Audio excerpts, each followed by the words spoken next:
Yes, that's right. It's Joe here for JOYRIDER TV, back with another module of the Classroom series, this time avoiding the capsize. This module could really have the biggest effect on your sailing.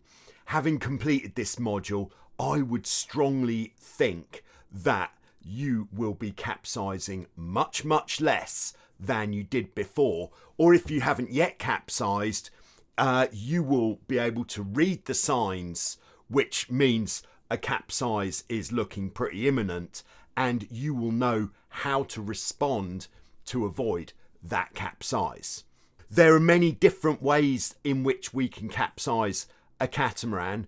The first and perhaps one of the most frequent is the sideways capsize, which can very easily be avoided. Unique pretty much to catamaran sailing, especially if you're sailing a boat with low volume hulls like the Hobie 14 or 16, the backwards capsize. Yes, this can be avoided. We often call this the Hobie salute, with both bows sticking in the air. It's a very stylish way to go, but yes, it can be avoided. Then of course we have the all-time classic, which everybody loves to see when it's happening to somebody else, the pitch pole. So many different ways why a pitch pole can occur, and many ways, of course, to respond to those different influences so that, yes, it can be avoided. These are our three main types of capsize, but other things that can lead to them, and we'll have a chapter on these as well, is the high wind jibe, where sometimes it feels like if we're going to go for the jibe in that much wind, those bows are going in.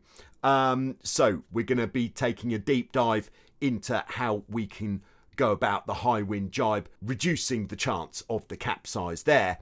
We're going to look at the high wind bear away when we're sailing from upwind to downwind. If you're on a course in 25 knots, getting round that top mark can be quite a stressful time when you think, oh, I don't know how we're going to make it around this corner. We're going to go into it.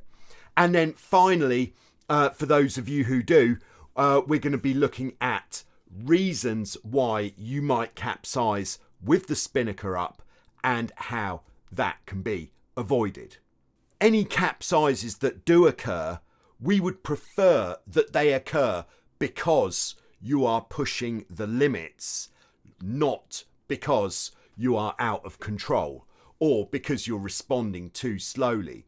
So experienced sailors do still capsize, but it is part of getting more on the limit of what the boat is capable of doing. So it shouldn't be seen as a fail if you capsize. It should be seen as a learning experience, because every time you capsize, you have learned a bit more about where the limits are for your boat, your sailing conditions, and you and your teammates' skill level.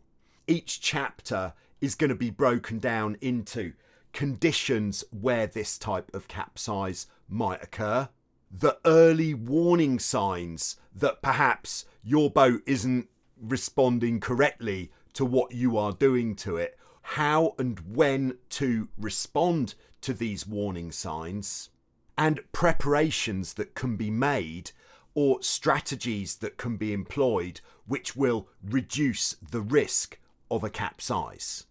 So if you're not yet signed up either as a YouTube channel member, or if you're not yet signed up to the JOYRIDER Academy on Patreon, the other ways that you can get this full course and the rest of the module series on JOYRIDER TV, this is now module number 11.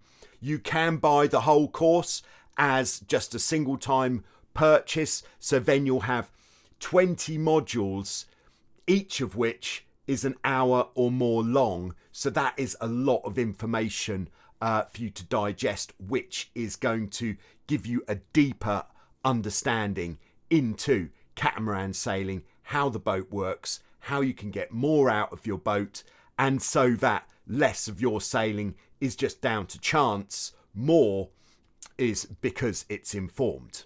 For all of those methods of getting on board, just check out the description below and click on one of the links there. And I'll see you in the next lesson.